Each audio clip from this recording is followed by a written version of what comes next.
नमस्कार मित्रों, स्वागत है आपका एक बार फिर आपके अपने YouTube चैनल अथर्व एकेडमी में। दोस्तों, यह है हमारी मध्य प्रदेश वन रक्षक और जेल प्रहरी 2023 के लिए प्रैक्टिस सेट की चौथी क्लास है। इसके पहले मैं 3 क्लास चैनल पर अपलोड कर चुका हूं, जो अगर आपने अभी तक नहीं देखी है तो एक बार उन्हें जाकर भी जरूर देखिए।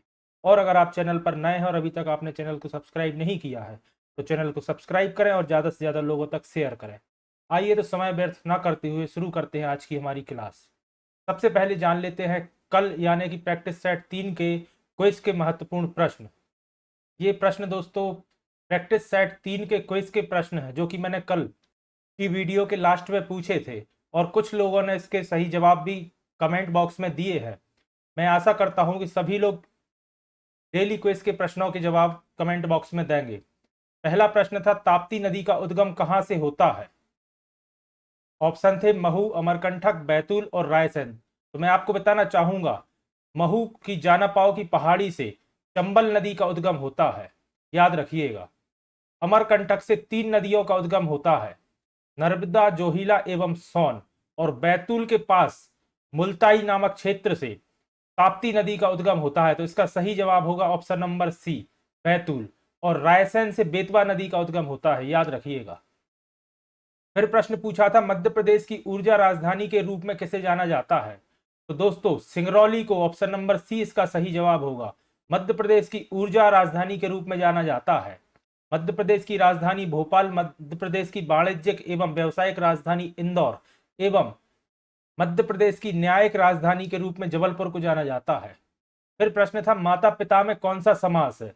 तो दोस्तों जहां दोनों पद प्रधान होते हैं, पहला और दूसरा, वहां पे द्वंद्व समास होता है। ऑप्शन नंबर डी इसका सही जवाब होगा।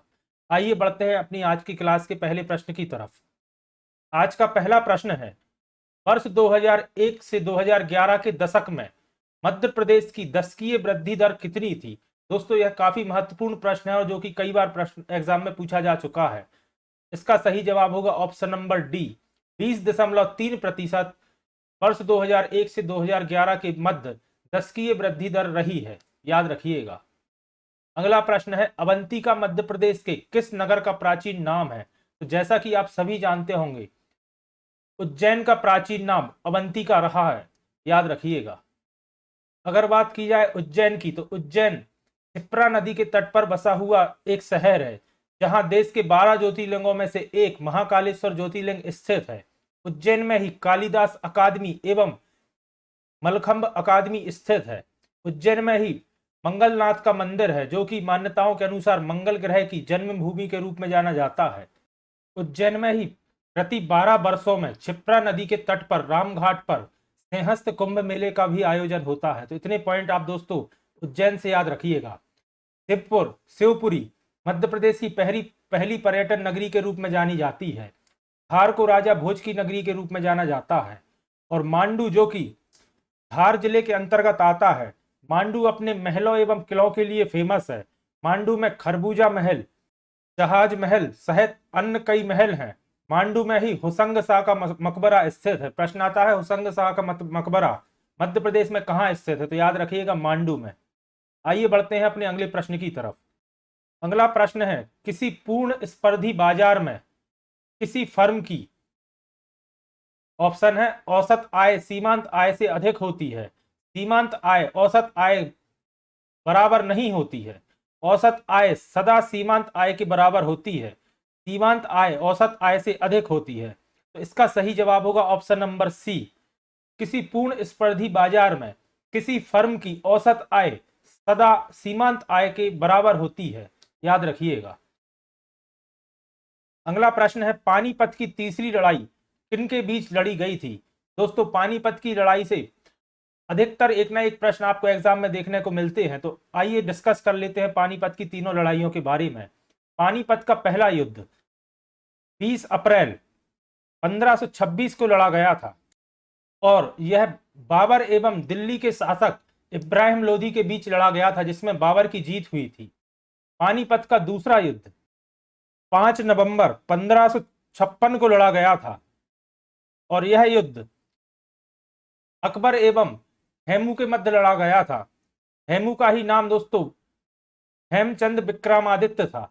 और पानीपत का तीसरा युद्ध 14 जनवरी 1771 में मराठा एवं अफगान सेना के मध्य लड़ा गया था? इसका सही जवाब रहेगा ऑप्शन नंबर सी, मराठा और अफगान सेना। इसके बारे में अगर डिस्कस करते हैं तो मराठा सेना का नेतृत्व सदाशिवराव भाऊ पेशवा कर रहे थे और अफगान सेना का नेतृत्व अफगानिस्तान का बादशाह अहमद शाह अब्दाली कर रहा था, याद रखिएगा।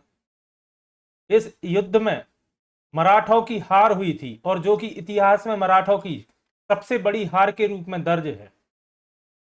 पानीपत के इतने पॉइंट याद रखिएगा, इनमें से अधिकतर प्रश्न पूछे जाते हैं। आइए बढ़ते हैं अपने अगले प्रश्न की तरफ। अगला प्रश्न है, प्रति वर्ष के दौरान किसी खेत में एक से अधिक फसल पैदा करने को क्या कहते हैं? दोस्तों एग्रीकल्चर से भी अधिकतर जीके वाले पोर्शन में प्रश्न पूछे जाते हैं। ऑप्शन देखते हैं, द्विशस्य उत्पादन, त्रिशस्य उत्पादन, एक शस्य उत्पादन या बहुशस्य उत्पादन। तो दोस्तों इसका ऑप्शन नंबर डी सही जवाब रहेगा, बहुशस्य उत्पादन। अगर एक खेत में एक वर्ष में एक से अधिक फसल पैदा की जाती है तो उसे बहुशस्य उत्पादन कहा जाता है।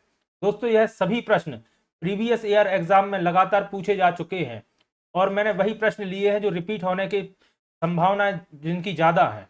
तो वीडियो के अंत तक जरूर बने रहिए और वीडियो के लास्ट में मैं क्विज के भी कुछ प्रश्न आपके लिए होमवर्क के लिए दूंगा जिनके जवाब आप कमेंट बॉक्स में दीजिएगा। अगला प्रश्न है, क्रिप्स के प्रस्तावों को किसी ध्वस्त होते हुए बैंक में उत्तर दिनांक चेक किसने कहा था? तो दोस्तों यह कथन महात्मा गांधी द्वारा कहा गया था कि क्रिप्स के सिद्धांत किसी ध्वस्त होते हुए बैंक में उत्तर दिनांक चेक के समान है। अगला प्रश्न है, किस नीति के माध्यम से झांसी रियासत को भारत में ब्रिटिश साम्राज्य का अंग बनाया गया था?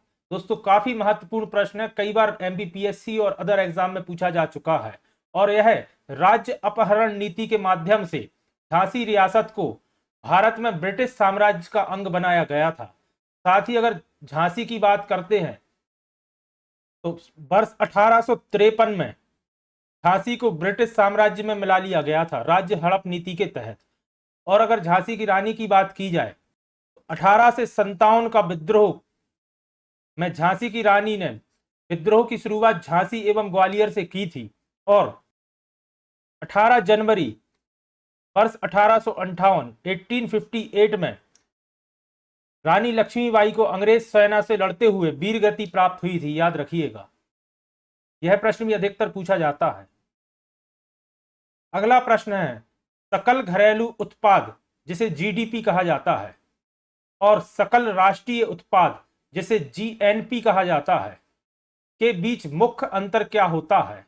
ऑप्शन देखते हैं, पूंजी उपभोग में छूट, पूंजीगत लाभ, अंतरण भुगतान या विदेशों से शुद्ध विदेशी आय। तो दोस्तों विदेशों से शुद्ध विदेशी आय का अंतर होता है जीडीपी एवं जीएनपी में। जीडीपी का मतलब होता है ग्रॉस डोमेस्टिक प्रोडक्ट्स और जीएनपी का मतलब होता है ग्रॉस नेशनल प्रोडक्ट्स, याद रखिएगा। अगला प्रश्न है, महात्मा गांधी ने अपनी दांडी यात्रा कहां से शुरू की थी? अगर ऑप्शन में अहमदाबाद और साबरमती आश्रम दिया हो तो इसका सही जवाब होगा साबरमती आश्रम। लेकिन अगर साबरमती आश्रम नहीं दिया है तो इसका अहमदाबाद भी सही जवाब हो सकता है क्योंकि साबरमती आश्रम गुजरात के अहमदाबाद में स्थित है। लेकिन इस प्रश्न में दोनों चीज दी है तो इसका सही जवाब होगा ऑप्शन नंबर बी, साबरमती आश्रम।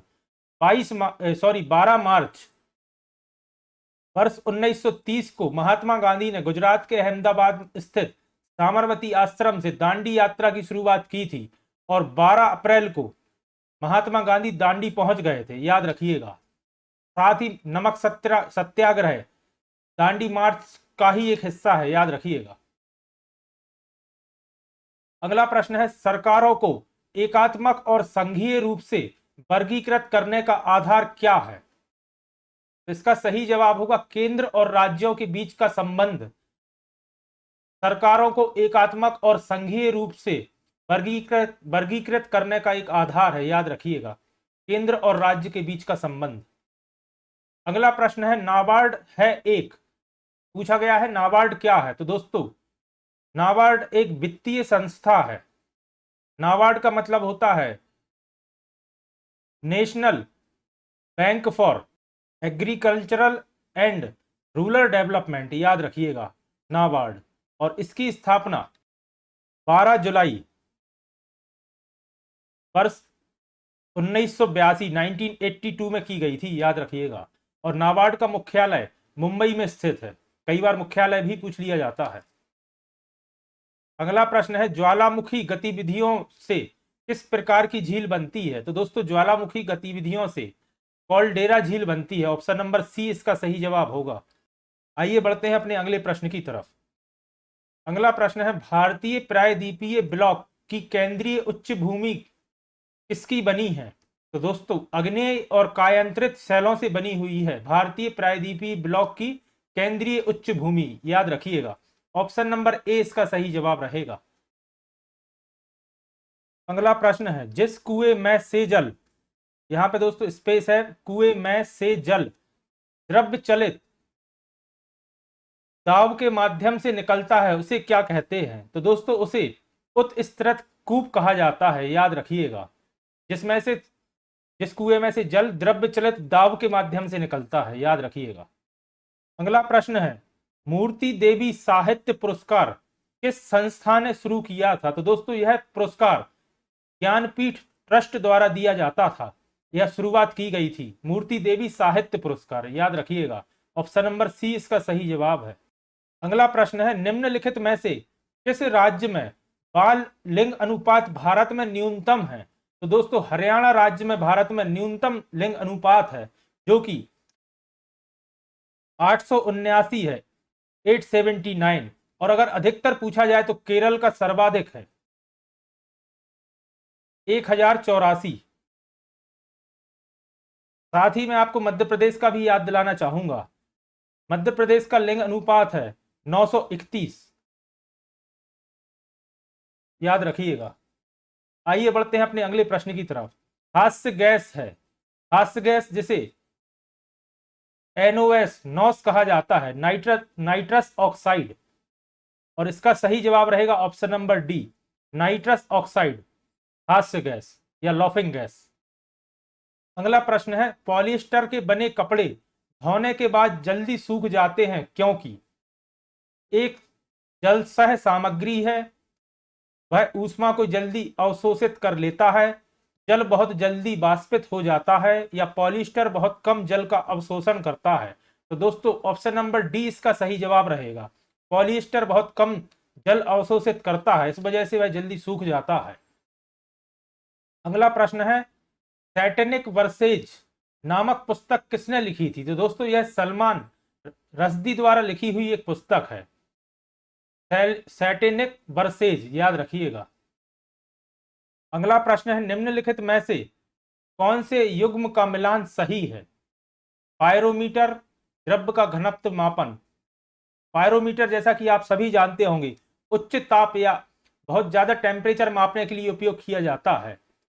पायरिलियोमीटर उच्च ताप, यह दोनों तो गलत हैं दोस्तों। सीज्मोग्राफ भूकंप के झटके की तीव्रता को रिकॉर्ड करना, हाँ सीज्मोग्राफ से दोस्तों भूकंप के झटके की तीव्रता रिकॉर्ड की जाती है। तो ऑप्शन नंबर सी इसका सही जवाब होगा। पिक्नोमीटर घनत्व मापने के लिए उपयोग किया जाता है, याद रखिएगा। आइए बढ़ते हैं अपने अगले प्रश्न की तरफ। अगला प्रश्न है, दिए गए उदाहरण के लिए अलंकार चुनिए। उदाहरण है, और बरसने से पहले ही उड़ जाते हैं पानी के घन, हृदय समर्पण से पहले ही आंसू गिर जाता है मन। तो दोस्तों यह अतिशयोक्ति अलंकार का उदाहरण है, जिसमें चीजों को बड़ा चढ़ाकर बताया जाता है। अतिशयोक्ति अलंकार, ऑप्शन नंबर ए इसका सही जवाब रहेगा। आइए बढ़ते हैं अपने अगले प्रश्न की तरफ। अगला उदाहरण दिया है, फूलों का सकल मही छाई, जनु वर्षा कृत प्रकट बुड़ाई। तो दोस्तों जहां जानो मानो जनु इस तरह के शब्द का उपयोग किया जाता है, या जहां उपमेय में उपमान की होने की संभावना या कल्पना की जाती है, वहां उत्प्रेक्षा अलंकार होता है। ऑप्शन नंबर बी इसका सही जवाब है। उत्प्रेक्षा अलंकार की ट्रिक भी यही है कि जहां पे इस तरह के शब्द इस्तेमाल किए जाते हैं, मानो, जानो, जनु, जैसे कि इस तरह के। आइए बढ़ते हैं अपने अगले प्रश्न की तरफ। दिए गए पद्यांश में प्रयुक्त रस का चयन कीजिए। दोस्तों यह कुछ ऐसे टॉपिक हैं जैसे रस, अलंकार, समास, इनसे आपको अधिकतर और संधि अधिकतर प्रश्न देखने को मिलेंगे। तिलघाट मोटर चुटिया थी लहराती, तौंद लटक कर घुटने को छू जाती, चप मटक मटक कर चलते हंसी थी महारी, हो गए देख कर लोटपोट सब नारी। तो दोस्तों इस गद्यांश को पढ़ के ही पता चल रहा है कि यह हास्य रस का एक उदाहरण है। तो ऑप्शन नंबर बी इसका सही जवाब रहेगा, हास्य रस। अगला पद्यांश दिया है, खद्दर कुर्ता भक भको, नेता जैसी चाल, एही बालक मो मन बसो, सदा बिहारी लाल। तो दोस्तों यह भी हास्य रस का ही एक उदाहरण है। ऑप्शन नंबर डी इसका सही जवाब होगा। आइए बढ़ते हैं अपने अगले प्रश्न की तरफ। अगला प्रश्न है, सामासिक पद के लिए सही समास चुनिए। शब्द दिया है नीलकंठ। नीलकंठ का मतलब होता है नीला हो जिसका कंठ। और दोस्तों यह बहुव्रीहि समास का एक उदाहरण है। बहुव्रीहि समास में जहां दोनों पद प्रधान ना होकर किसी तीसरे पद का के बारे में संकेत किया जाता है। और नीलकंठ का मतलब होता है भगवान शिव, नीला हो जिसका कंठ। तो यह इसका सही जवाब बहुव्रीहि समास होगा। अगला शब्द दिया है पुरुषोत्तम। तो पुरुषोत्तम भगवान राम के लिए उपयोग किया जाता है और इसका भी सही जवाब ऑप्शन नंबर सी बहुव्रीहि समास होगा। फिर प्रश्न है, सही पर्यायवाची चुनिए। खर, खर का मतलब होता है गधा, गधा का पर्यायवाची होता है खर, याद रखिएगा। अगला शब्द दिया है काल। काल दोस्तों यमराज का पर्यायवाची शब्द होता है। ऑप्शन नंबर डी इसका सही जवाब रहेगा। दिए गए शब्द का सही विलोम शब्द चुनिए। शब्द दिया है अनुलोम। तो अनुलोम का विपरीत शब्द या विलोम शब्द होता है विलोम। ऑप्शन नंबर बी इसका सही जवाब होगा। अनुलोम का मतलब होता है ऊपर से नीचे आने वाला, विलोम का मतलब होता है उल्टा चलने वाला या विपरीत। फिर दिया है नख। तो नख का मतलब होता है सबसे लोवेस्ट पार्ट। यहां थोड़ी सी मिसप्रिंट है तो यह सिख रहेगा। सिख या शिखर सबसे ऊंची चोटी से कहा जाता है। तो नख का विलोम शब्द होगा सिख। ऑप्शन नंबर बी सिख। अगला प्रश्न है, दिए गए विकल्पों में से तद्भव शब्द चुनिए। तो दोस्तों तद्भव शब्द वह होते हैं जो संस्कृत भाषा से लेने के बाद उनमें कुछ परिवर्तन करके हिंदी में उपयोग किए जाते हैं। जबकि तत्सम शब्द वह होते हैं जो संस्कृत भाषा से लेके जो कि त्यों हिंदी भाषा में उपयोग किए जाते हैं। तो दोस्तों विष एक तत्सम शब्द है, अनुच्छेद एक तत्सम शब्द है, स्वार्थ भी एक तत्सम शब्द है, लेकिन सूती एक तद्भव शब्द है। आइए बढ़ते हैं अपने अगले प्रश्न की तरफ। दिए गए विकल्पों में से तद्भव शब्द चुनिए। इसमें भी तद्भव ही चुनना है। कल्प एक तत्सम शब्द है, मधुर भी तत्सम शब्द है, प्रतिवाद भी तत्सम शब्द है, लेकिन मौत एक तद्भव शब्द है। मौत का तत्सम होता है मृत्यु, याद रखिएगा। अगर मृत्यु दिया होता तो वह तत्सम शब्द होता, लेकिन मौत एक तद्भव शब्द है। तो ऑप्शन नंबर डी इसका सही जवाब रहेगा। अगला प्रश्न है, दिए गए शब्द में प्रयुक्त संधि का चयन कीजिए। निरपराध। तो दोस्तों निरपराध का अगर संधि विच्छेद करेंगे तो वह होता है न धन अपराध। तो दोस्तों जैसा कि आप देख सकते हैं इसमें विसर्ग संधि है। ऑप्शन नंबर सी इसका सही जवाब रहेगा। अगला शब्द दिया है अभ्यागत। तो जैसा कि मैंने पिछली वीडियो में बताया था कि अधिकतर जहां पे आधे शब्द दिए हों तो वो यड़ संधि के उदाहरण होते हैं। अगर स्पष्ट तौर पर कोई दूसरी संधि का उदाहरण नहीं है तो मैक्सिमम 90% वह यड़ संधि के उदाहरण होते हैं। अब प्रश्न पूछा है, प्रत्येक वाक्यांश के लिए सही शब्द का चयन कीजिए। वाक्यांश दिया है जिसे मनुष्य ना कर सके। ऑप्शन है अमानवीय, अकार्य, अमानुषिक या अमानुषिक। तो दोस्तों अमानुषिक इसका सही जवाब होगा, लेकिन षटकोण वाला सा आता है अमानुषिक में। ऑप्शन नंबर डी इसका सही जवाब रहेगा। फिर वाक्य दिया है नरक से संबंधित। ऑप्शन नंबर ए ही इसका सही जवाब है, नारकीय। आइए बढ़ते हैं अपने अगले प्रश्न की तरफ। दिए गए वाक्य के संदर्भ में उपयुक्त लोकोक्ति का चयन कीजिए। वाक्य दिया है, एक बार धोखा खाने के बाद व्यक्ति अधिक सावधान हो जाता है। तो दोस्तों इस वाक्य में तो आपको ऑप्शन की जरूरत भी नहीं है। दूध का जला छाछ भी फूक फूक कर पीता है, इसका सही जवाब होगा ऑप्शन नंबर बी। एक बार धोखा खाने के बाद व्यक्ति अधिक सावधान हो जाता है, दूध का जला छाछ भी फूक फूक कर पीता है। अगला वाक्यांश दिया है, बड़ों के सामने छोटों की बात कोई नहीं सुनता।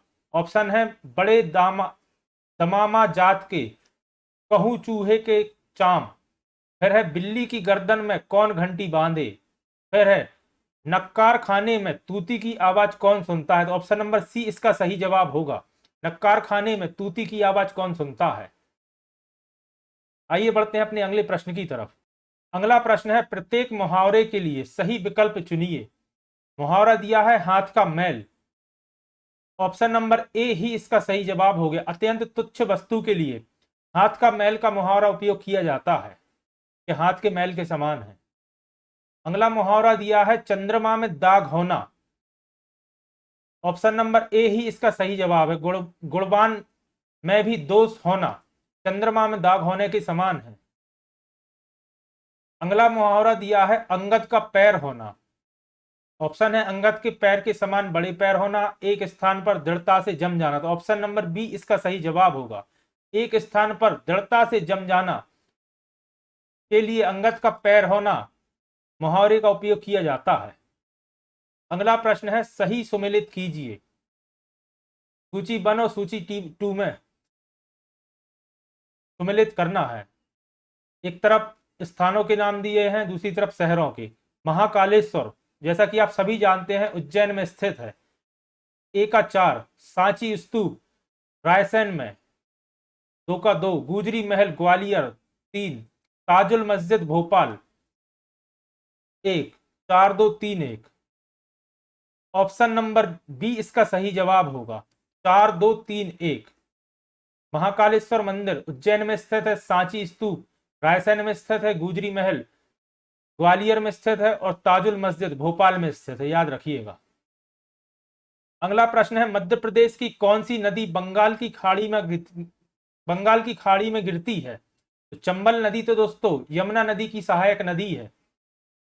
ताप्ती नदी खंबात की खाड़ी गुजरात में जाकर गिरती है। बेतवा नदी भी यमुना नदी की सहायक नदी है। और महानदी बंगाल की खाड़ी में जाकर गिरती है। महानदी का उद्गम रायपुर छत्तीसगढ़ से होता है, याद रखिएगा। साथ ही प्रश्न आ जाता है, हीराकुंड बांध किस नदी पर बना हुआ है। हीराकुंड बांध भारत का सबसे लंबा बांध है और यह महानदी पर बना है, याद रखिएगा। अगला प्रश्न है, मध्य प्रदेश में इजिप्तिमा नामक वार्षिक धार्मिक समागम आयोजित कहां होता है। तो दोस्तों आप सभी जानते होंगे मध्य प्रदेश की राजधानी भोपाल में इजिप्तिमा का आयोजन होता है, जो कि एक वार्षिक धार्मिक समागम एवं मेले के रूप में रहता है। अगला प्रश्न है, मध्य प्रदेश का ऐसा पर्यटन स्थल जो विश्व धरोहर की सूची में शामिल है और अपने मंदिरों के लिए विश्व प्रख्यात है। तो दोस्तों खजुराहो यूनेस्को की सूची में भी शामिल है और अपने मंदिरों के लिए विश्व प्रख्यात है, याद रखिएगा। तो ऑप्शन नंबर सी इसका सही जवाब होगा। मैहर में शारदा माता का मंदिर है एवं गोला मठ पूछा जाता है तो गोला मठ भी मैहर में ही स्थित है। मध्य प्रदेश की संगीत राजधानी के नाम से भी मैहर को जाना जाता है और अलाउद्दीन खां समारोह का आयोजन एवं अलाउद्दीन खां का मकबरा मैहर में ही स्थित है। भेड़ाघाट जबलपुर में स्थित है जहां पर धुआंधार जलप्रपात है। और मांडू अपने महलों के लिए प्रसिद्ध है जो कि धार जिले के अंतर्गत आता है, याद रखिएगा। अगला प्रश्न है, मध्य प्रदेश की सीमा को कितने राज्य स्पर्श करते हैं।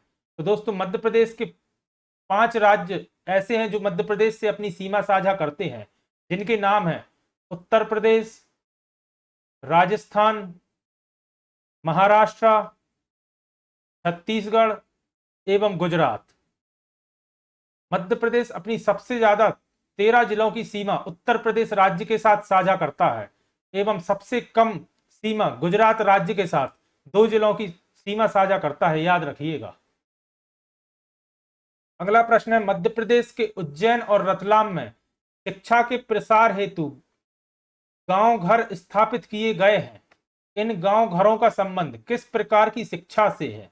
ऑप्शन है जनजातीय शिक्षा, ग्रामीण शिक्षा, नारी शिक्षा या प्रौढ़ शिक्षा। तो इसका सही जवाब ऑप्शन नंबर डी, प्रौढ़ शिक्षा के लिए गांव घर स्थापित किए गए हैं उज्जैन एवं रतलाम जिलों में। और प्रौढ़ शिक्षा का मतलब होता है कि जो व्यक्ति शिक्षा प्राप्त करने की उम्र से ऊपर हो चुके हैं, यानी कि ओवर एज हो चुके हैं, उनके लिए यह व्यवस्था की गई है कि गांव घर नामक एक जगह पर उनको शिक्षा दी जाएगी। और जनरली इसमें 35 साल से लेकर 50 साल तक के व्यक्तियों को शिक्षा दी जाती है प्रौढ़ शिक्षा में। अगला प्रश्न है, मध्य प्रदेश के किस नगर के समीप ऑप्टिकल फाइबर योजना स्थापित की गई थी? तो दोस्तों भोपाल के समीप मंडीदीप में, ऑप्शन नंबर सी इसका सही जवाब है।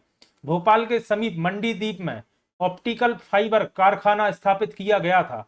अगर आपसे पूछा जाए किसकी मदद से, तो याद रखिएगा जापान की मदद से यह कारखाना वर्ष 1974-75 में स्थापित किया गया था। कई बार वर्ष पूछ लेते हैं, कई बार ये जरूर पूछ लेते हैं कि किसकी मदद से किया गया था। तो याद रखिएगा जापान की मदद से स्थापित किया गया था, भोपाल के निकट मंडीदीप में। अगला प्रश्न है, मध्य प्रदेश खनिज विकास के लिए मध्य प्रदेश राज्य खनिज निगम की स्थापना किस वर्ष की गई थी? तो दोस्तों वर्ष 1956 में मध्य प्रदेश राज्य खनिज निगम की स्थापना भोपाल में की गई थी, याद रखिएगा। अगला प्रश्न है, मध्य प्रदेश में जिला पंचायतों के अध्यक्ष पद हेतु विभिन्न वर्गों के लिए आरक्षण का कार्य भोपाल में कब किया गया? दोस्तों यह 4 नवंबर 2004 में किया गया। आइए अब जान लेते हैं आज के क्विज के क्वेश्चन। मध्य प्रदेश में पांडव गुफा कहां स्थित है? ऑप्शन है छतरपुर, रीवा, पचमढ़ी एवं ग्वालियर। अगला प्रश्न है, मशहूर गायिका लता मंगेशकर का संबंध मध्य प्रदेश के किस जिले से है? नर्मदापुरम, भोपाल, इंदौर एवं जबलपुर। तो दोस्तों इन प्रश्नों की जवाब आपको कमेंट बॉक्स में देना है, और हो सके अगर इनके डिटेल्स के बारे में भी आप रिप्लाई कर सकें तो कमेंट में इनकी डिटेल सहित आंसर दीजिएगा।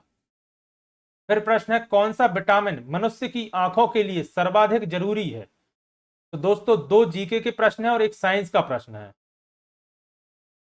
जिनके जवाब आप कमेंट बॉक्स में करिएगा। साथ ही दोस्तों अथर्व एकेडमी पर करंट अफेयर की सीरीज भी कंटिन्यू चालू है, जिसकी कुछ 6 से 7 वीडियो में अपलोड कर चुका हूं। तो करंट अफेयर से भी दोस्तों अधिकतर प्रश्न पूछे जाते हैं, तो आपने अगर वह नहीं देखी है तो एक बार जाकर उन्हें भी जरूर देखिएगा। आशा करता हूं आज की वीडियो आपके लिए पसंद आई होगी। अगर वीडियो पसंद आई है तो वीडियो को लाइक करें, इन प्रश्नों के कमेंट जरूर करें, और अगर अभी तक आपने चैनल को सब्सक्राइब नहीं किया है तो चैनल को सब्सक्राइब करें और ज़्यादा से ज़्यादा लोगों तक शेयर करें। धन्यवाद दोस्तों।